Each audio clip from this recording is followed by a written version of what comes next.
অনেক নদীর তীরে আমি একা একাই গিয়েছি। কেন?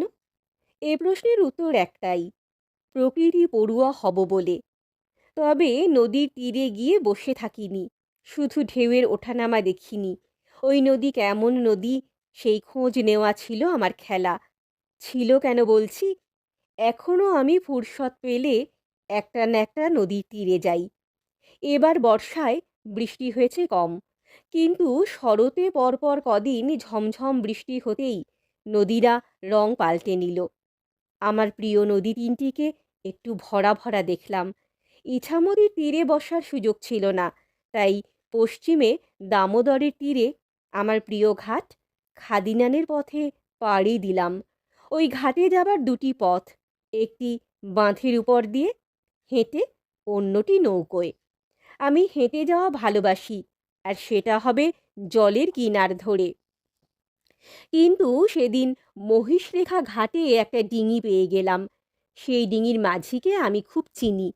সে বলল, এবার কি মনে করে? চৈত্র মাসেই তো এসেছিলেন। তখন ছিল শুকনো কাল, দামোদরে তখন অন্য রূপ। তার তীর ধরে সবজি ফসল ছিল দেখার মতো। আর এখন জল ভরা নদী দেখতে এসেছি। আমার উত্তর সোজা। দামোদরের উপর বম্বে রোডের পুলের কাছে মহিষবাথান। আমার পক্ষে সেইখানে পৌঁছে যাওয়া কঠিন নয়, তাই একই নদীকে ভিন্ন ভিন্ন ঋতুতে দেখতে যাই। দেখে দেখে শিখি নদীর নানান রকম দশা। ডিঙিতে বসে মাঝিকে বললাম, মনু, নৌকো খুলতে হবে না, এসো বসি, দুজনে নদীর কথা বলি। মনু আমার মুখোমুখি বসল। বললাম, দামোদরে এখন জোয়ার ভাটা খেলে না? রূপনারায়ণ, ইছামতি দুই নদীতে জল বাড়ে কমে, জোয়ার ভাটা হয়। ভাটা তো লেগেই আছে। উপরে বাঁধের জল ছাড়লেই হৈ হৈ করে জল নেমে আসে, নইলে ভাটায় ঢিলা থাকে। কিন্তু জোয়ারের জল কেরামতি দেখাতে পারে না। কেন? কেন আবার? নদীর মুখে গেট আছে না, ওই গেট দিয়ে গঙ্গার জল আসা যাওয়া ঠিক হয়। ঠিক, তা দেখেছি আমি। কিন্তু তাতে অসুবিধা কি? চাষের কাজ, মাছ ধরার কাজ, এসব তো কমতি হয় না। মনু চুপ করে আমার কথা শুনছিল। আমার নজরে পড়ল একটা সাদা কালো মাছরাঙা ফটকা, চুপচাপ নদীর উপর ঝুঁকে থাকা একটা গাছের ডালে এসে বসলো সেটা। মনু, আমি প্রশ্ন করলাম, নদীর ধারের পাখিদের দেখছি না তো, কোথায় গেল সব? কি পাখি? উল্টো প্রশ্ন তার। শীতের সময় সময় খঞ্জন আসবে, এখন ওটার দেখা পাবে না। কাদা খোঁচা, সেগুলো হয়তো শীত পড়তে না পড়তেই হাজির হবে। কিন্তু বালিহাঁস এদিকে শীতেও দেখবে না। কেন? আমি তো রূপনারায়ণে চড়ায় কার্তিক মাসেই সরাল দেখেছি।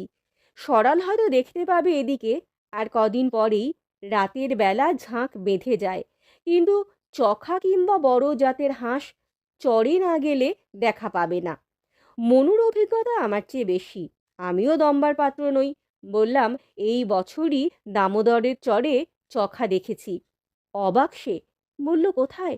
দামোদরের চরে, ওই যে আসানসোল থেকে আদ্রা যাবার লাইনে দামোদরের উপর দামোদর স্টেশন, সেখানে। নদী খুব চওড়া বটে, তবে জল নেই। তার চড়ায় চখা দেখেছি, কাদা খোঁজা দেখেছি, মেছো বক দেখেছি। মনু আমার কথা শুনে হেসে ফেলল।